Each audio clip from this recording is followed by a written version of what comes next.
Hi, everybody. Hello. Welcome back to the Passions Podcast post-show couch. Yes. That's it. Hello and welcome. Welcome in.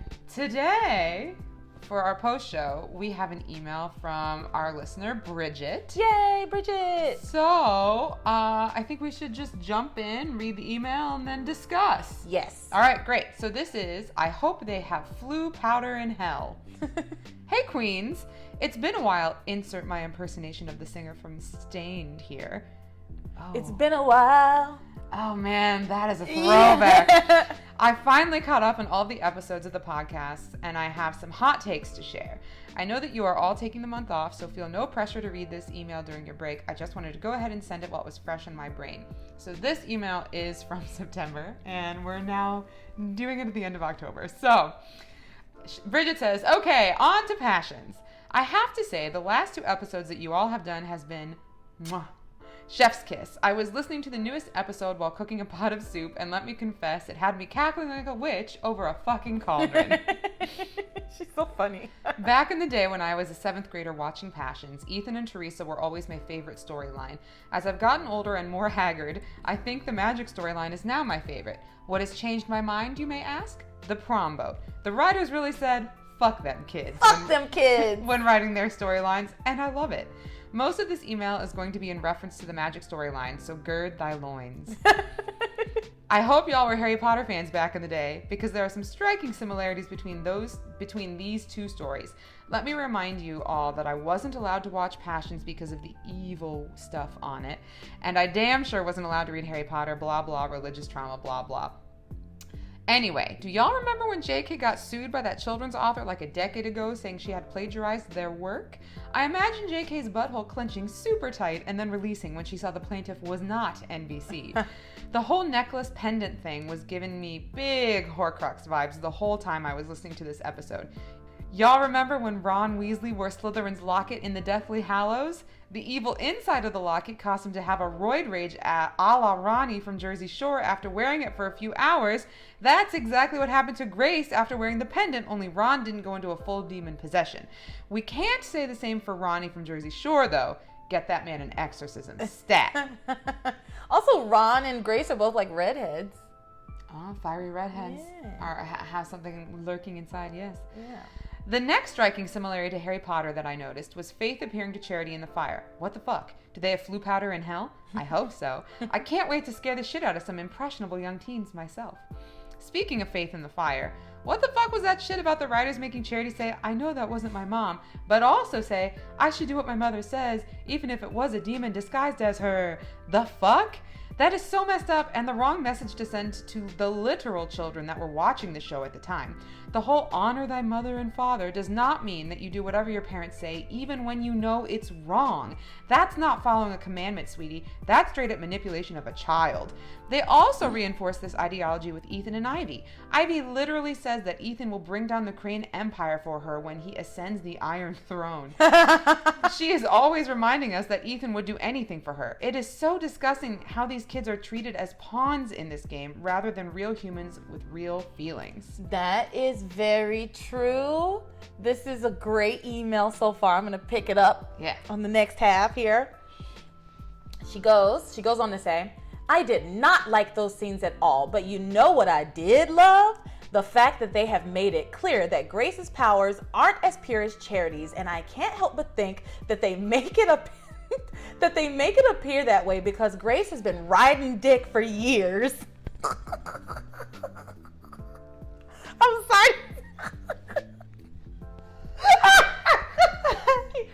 Because Grace has been riding dick for years while our dear Charity is pure as the driven snow. You know how misogynistic and purity culture obsessed this show is. I mean, I can't blame Grace though. Y'all already know I will risk it all for Daddy Bennett. Me too. Risk it all. Risk it all. Now let's hop on over to my man's Miguel. His girlfriend is talking to dead people in the fire like she's Haley Joel Osment in The Sixth Sense. Miguel recognizes that she needs help. Yes! But instead of taking her to the inpatient psychiatric care unit, Sorry. But instead of taking her to the inpatient psychiatric care unit that she so desperately needs, he instead takes her to church. Boo!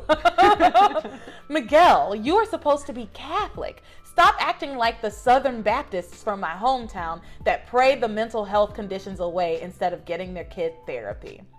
But for real, the only character who beats Miguel in the doing the most while simultaneously doing the least category is the great value brand Angel. Equate brand Angel. I love it. What's the point of even having the Angel if she's not going to clue the characters in on the evil that lurks in Harmony? They may as well consult the Magic 8 Ball for the answers they want. Here in New York, it would be the Urban Meadow Angel. Urban Meadow, yeah. Key Foods brand. That's right. Yeah. Urban Meadow. Let me see. Where was I? Sorry. Oh, no. It's not your fault. Between these scenes. Yeah, there it is. Between these scenes and the sentiment that you must always obey your parents, even when they're... Between these scenes and the sentiment that you must always obey your parents, even when they're a literal demon, this show is so boomer that it crashed the stock market and tried to blame me for it. Oh my gosh. It's hilarious. Like, yeah, it is so boomer. Like, a boomer wrote this shit. Yeah, a room of boomers. Yeah. Growing up in a broken home with divorced parents, I remember thinking that Sam and Grace were the perfect family, and I wished my family was like that. Now that I'm older, I say, hell no. I have compiled a list of the top 3 reasons why the Bennetts are the worst. You'll have to let me know if there's anything I missed or should add. Okay, I'm so excited about this. Okay, 1. Grace is a nice lady, but hot damn, she gets possessed randomly, can't remember shit, and makes tomato soup cake. Yeah. All true. Number 2, Sam Bennett, all the while being sexy as hell, is about as big of a dum-dum as his son, Ethan. He waltzes into the Crane Memorial Hospital and thinks he can just look at people's birth records. They must have picked up the Great Value brand HIPAA department too. Not to mention Doctor of the Year Eve Russell, who is all too willing to release protected info. Also, during this scene, I could not believe, During this scene, I could not believe the entire population of adults were at the hospital then, but could not be bothered to go after all those kids were almost killed in a sinking ship. Or am I, or an avalanche. Or an avalanche. Yes, they should have gone to the hospital. Yes. Both times. Or when they fell through the ice. Yep. At Christmas. Yep. Or the electrocution. The electrocution that occurred. Yes. She goes, again, fuck them kids. I was also wondering, why doesn't Sam just look up on the internet if Ethan was premature? He's a billionaire baby and there would be a headline. Come on, Sam. You found Grace's long lost sister within 5 minutes in a chat room. You could do it. Yeah. 100%. Yeah. Sam is an internet hero. He's an internet sleuth. Yeah, he's a web sleuth. Number 3, Jessica Bennett, the forgotten child, or the financial backbone of the family. I have a theory. I think that while Grace is making nice with demons, Sam is being a horrible police chief, Charity is talking to inanimate objects, and Kay is on her way to becoming a persistent felony offender, Jessica is slaving away at the bed and breakfast selling Grace's arts and crafts to put Noah through private school. Someone has to make those tuition payments after all. Anyway, this email has gone on far too long, so I'll end it here. I hope you all have a great break and that this school year poses fewer challenges than last year. I hope you all stay happy and healthy. Can't wait to hear from you in October, Bridget.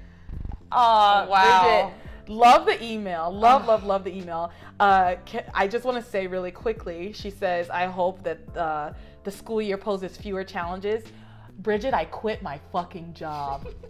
I just quit my job. I just got this job, a new job, and I fucking quit. This school year has been horrendous to the point that I'm giving up education. So that's where October has landed me.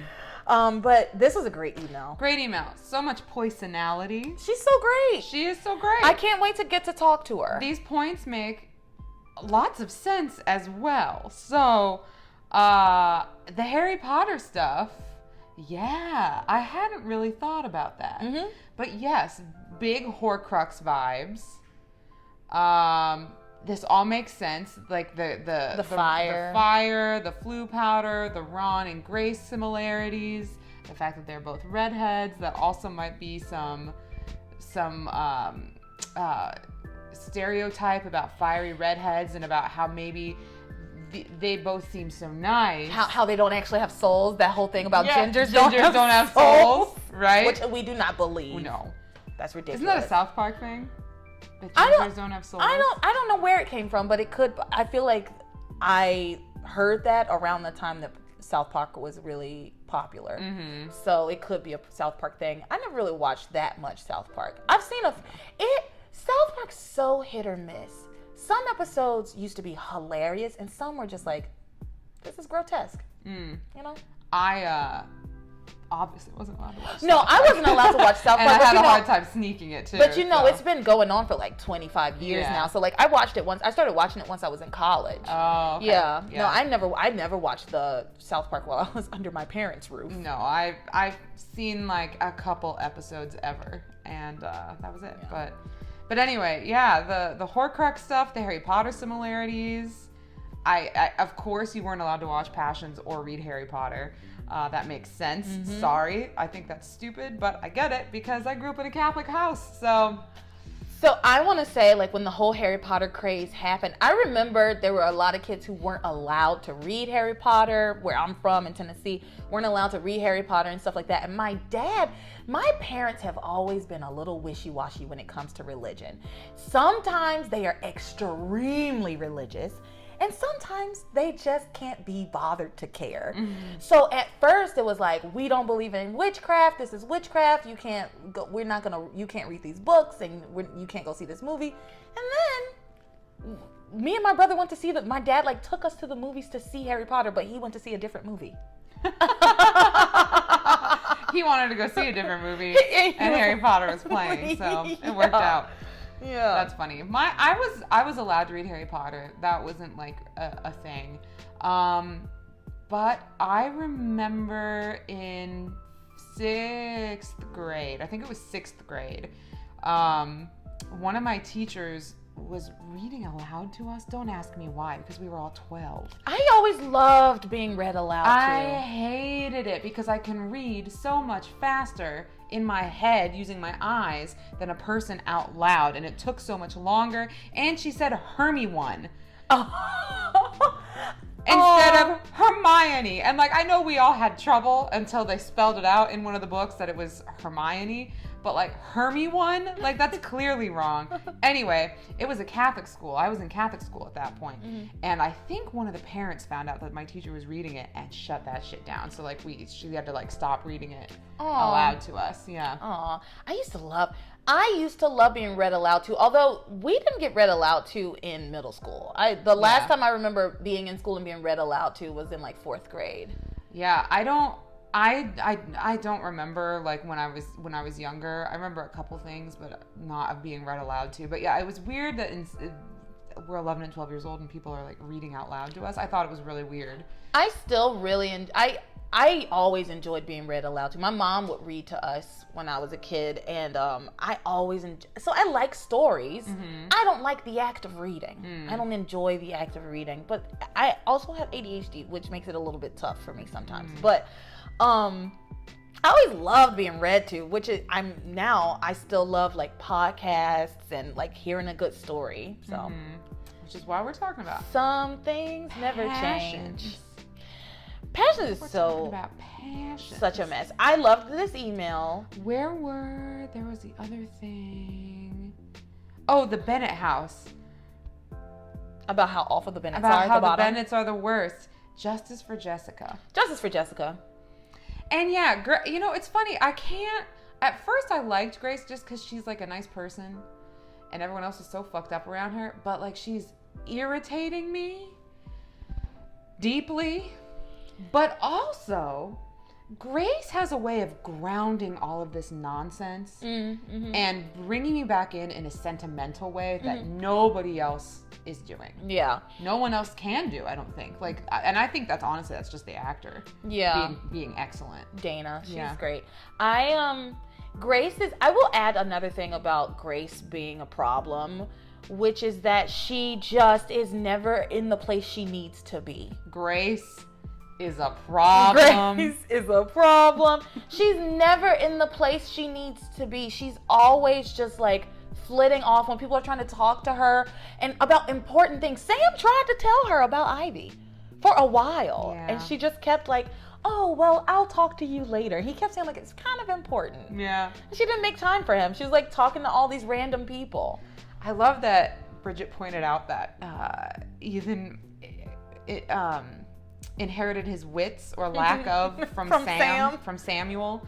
And it's interesting that Sam and Ivy would produce such a nitwit.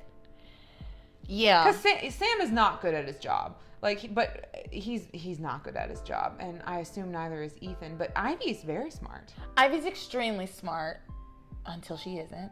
Oh, okay. You know what I mean? Like she makes questionable decisions. Her decision making can be a little. You're like, sis, what? This is not what you have told us you want. Well, the sneakiness and the secret keeping makes sense because that's definitely Sam and Ivy. And Ivy, you know, like definitely. So waffling back and forth between Theresa and Gwen, like that makes sense when I think about inheriting like certain traits. So like, so his nature possibly comes from like his parents, his blood relatives, Ivy and Sam.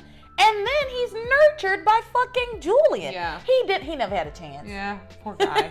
Poor dum-dum. He never had a chance, little idiot. Oh, poor Ethan. Little idiot. But, yeah, great email. Yeah, thank you, Bridget. Thank you. And everybody, again, we're going to be starting listener mail on the post show more, so send us your thoughts. Yeah. We shall read them and respond. passionspodcast@gmail.com. Da-da-da-da-da. Damn. All right. So I think we're good. You good? We're good. Good. There it is. You are my passion for life. All right.